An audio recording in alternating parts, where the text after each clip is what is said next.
our famous Predictor Roulette. All right, so so how this works is we put all the teams in roulettes. We put it in a roulette, and whatever it generated, that's who you predict. So we got Caden going first, and who did you get in your roulette? I ended up getting the Eagles and Dolphins, the Chargers at the Broncos, and the Buccaneers at the Jaguars. The first game, the Eagles at Dolphins, I'm going to go with the Eagles underperforming, still pulling out a win, 24-20. Dolphins are going to make it close. They seem to have been making it somewhat close in their recent games. Eagles have severely disappointed this year. Carson Wentz went from being an MVP candidate before the injury, and then after the injury, just hasn't been himself. So I'm going to go Eagles 24-20. Next game, Chargers at the Broncos.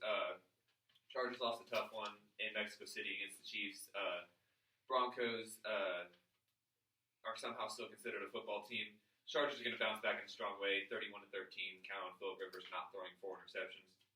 Lastly, I got the Buccaneers at the Jaguars. I love watching the Buccaneers offense every week, even though they somehow don't win any games. I got the Buccaneers winning 38-24 against the Jaguars. They're going to show that Jags defense, that better offense beats better defense. Jaguars are going to put up some points. Nick Foles, he's going to come back strong in his second week back. Bucks 38-24.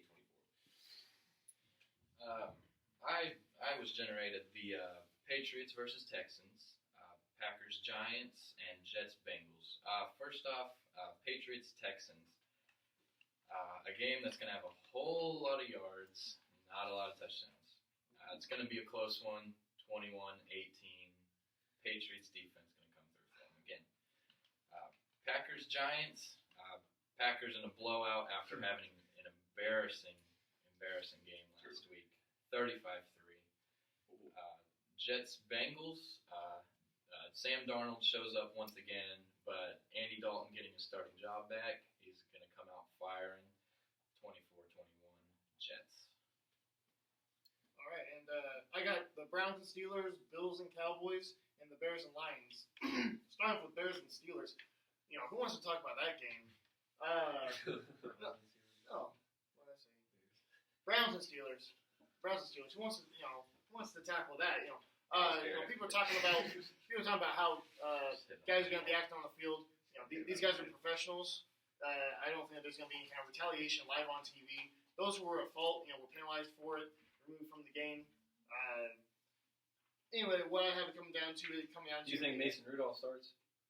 Yeah, I think Mason Rudolph starts. He got benched last week, so that's just why I asked. What do you say? You got something to say? I think that they start. I think they're going to.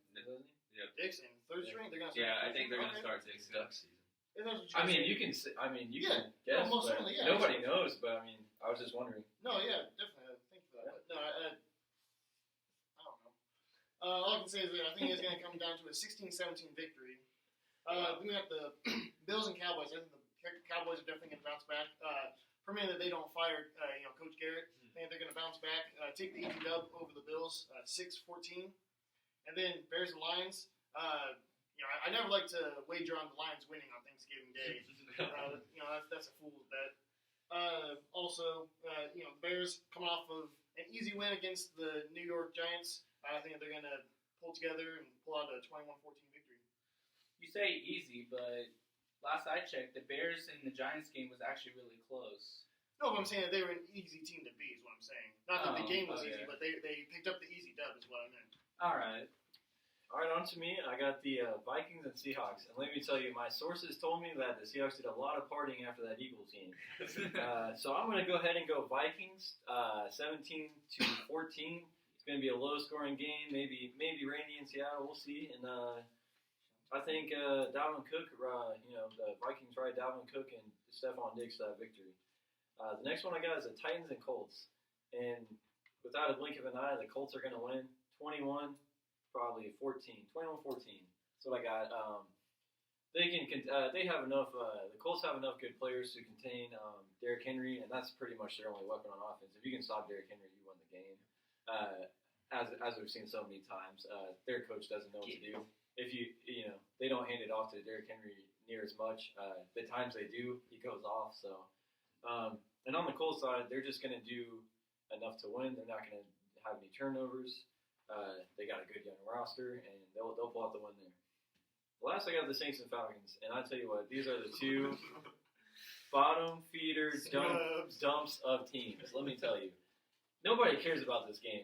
You know, they both should lose. But if I had to pick, you know, I think the Falcons beat them for the second time. The Falcons surprise upset them with their run game last go around, and I think the Falcons back at home, they'll keep running the run game and you know, maybe injure a few Saints here and there. I don't know. One's gonna be they're gonna win 13-7. All right, so I got the Rams and Cardinals for my first one. Honestly, I think it'll be a close game. I feel like the Rams might pull out the dub, though, just because I feel like their running game might be more superior to the Cardinals. Their passing game definitely isn't doing that well, but I feel like the Rams will pull it off. I think it's going to be a low game, so I'm going to go with 14-10 Rams. For my second one, I got Redskins and Panthers. I got the Panthers pulling off that one just because it's at Panthers, and also just because Redskins aren't having that good of a season. They pulled off their last win, but let's be real, that was a trashy team they played, even trashier than the Redskins. Anyways, Panthers win that 21-10, and then I got Raiders and Chiefs. I feel like it would be a good game. Derek Carr is definitely doing pretty good this season. You know, the Raiders are the Gruden grinders, you know. But I feel like Patrick Mahomes will pull off the win, 30-28. You know, I gotta agree with you. Derek Carr's been performing well. He had that 127-yard game, 1 interception, scored 3 points. You know, he's doing pretty good this season. The only thing he's pulling off is his shoulder pads. Fair enough. All right, and we'd actually like to ask you, the fans, the viewers, you know, if you have any topics you want us to talk about, we will gladly talk about them. Just comment in our section.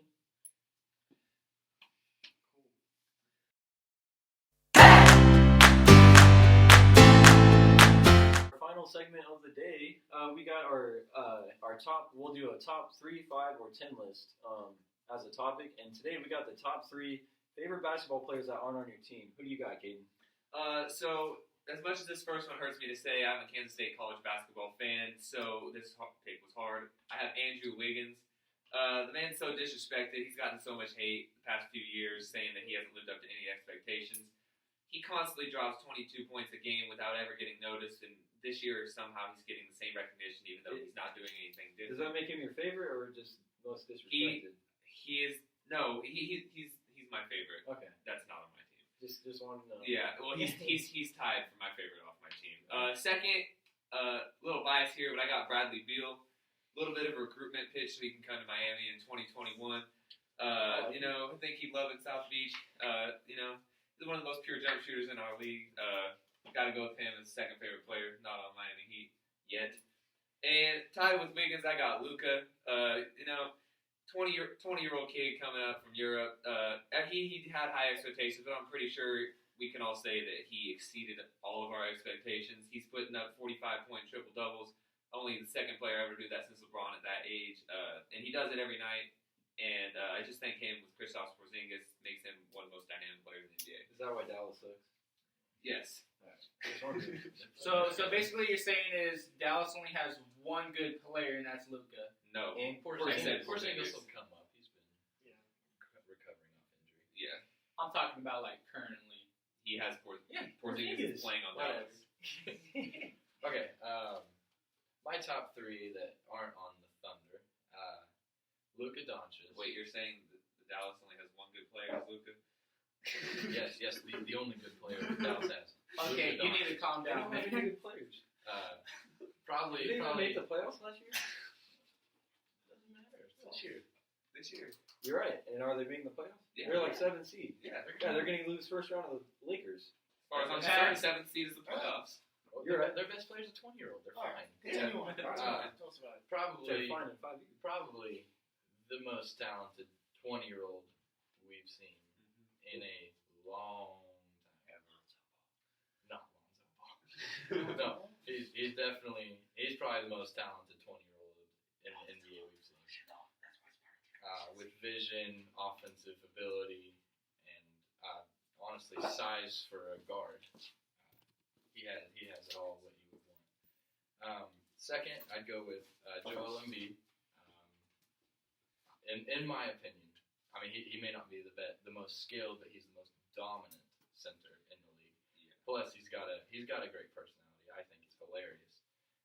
Russell Westbrook has to be my third. Dude just grinds. He works hard every single game. I know his shot isn't there all the time, but he will flat out play the whole game, no matter what for you. And that rounds out my top three. Okay, yeah.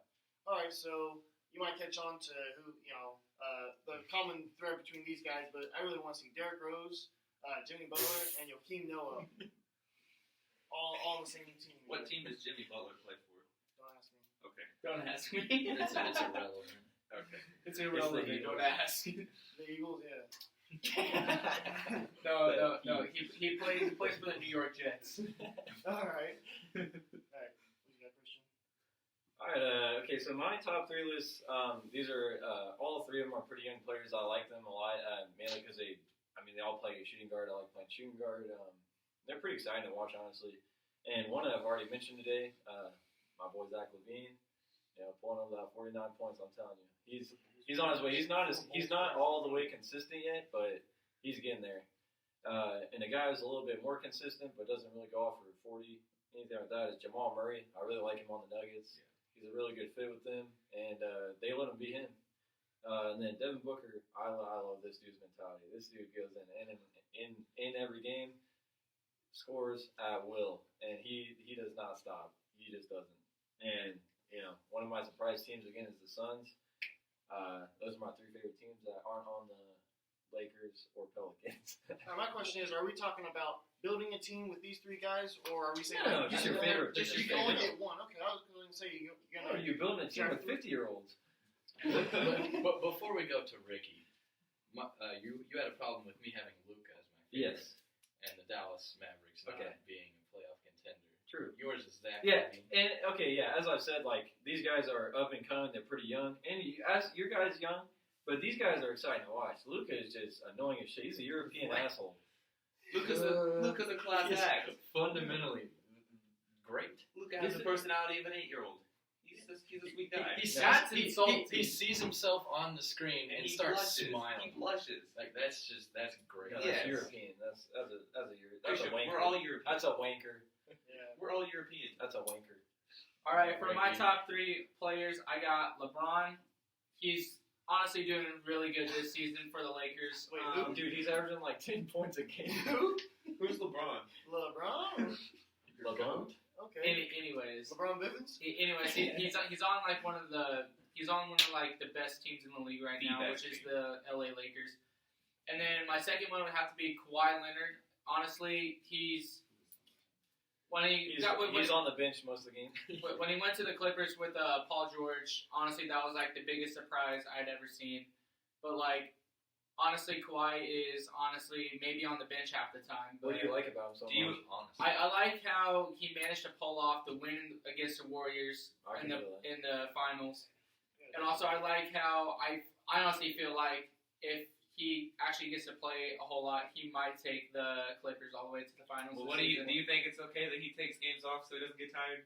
Do you think about management? Honestly, the best way, in my opinion, to keep your team healthy and to get you to the playoffs and maybe the finals, is to sit one of your best players, which in this case would be Kawhi, and then have Paul George play for them for the most part, and then bring in Kawhi for the playoffs. That way, you have him for the finals and he's still healthy. So you would rather sit him the whole regular season? No, I'd still want him to play How much? but not as much. Every third game?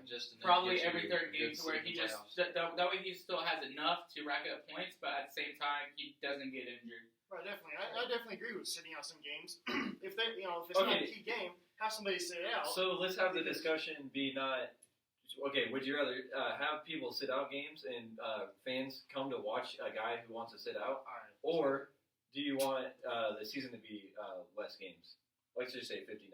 Oh, you're talking about cutting the season shorter? Yes. Well, and I want to recognize that favor of shorter. I want to recognize that if a player like LeBron did this and he's done it in the past, he gets hate for it because people criticize him all the time for nobody not criticizes Spurs. having a killer mentality. And LeBron this year, he was asked about Kawhi's load management. He said, as long as I'm healthy, I'm playing. And so far, 37. He's getting up there in age, but he's still playing a ton more than 24-year-olds. And if anyone like LeBron tried to do that, he'd get hate from the media and fans. I'm saying you know your body. If you say, "Hey, coach, pull me from this game," that's you taking a hit on your ego is really what that is. Because everybody wants to play every single game of the season. So that's just going to get you burned out. Yeah, and he's had injuries in the past that has been lingering. And also, Rick, you made a good point about saving him for the playoffs a little bit, keeping him fresh. Yeah, definitely. Yeah, he has not one but 2 Finals MVPs. One against the Warriors, and I think it was the Heat that he also took down. Was it? Yeah, but he missed those free throws for a second one against the Heat. All right. For my third, I honestly have Kyrie. His ball handling skills are top notch, and honestly, it was another shock to me was when he went to the Nets with Kevin Durant, who is honestly not playing right now due to Achilles.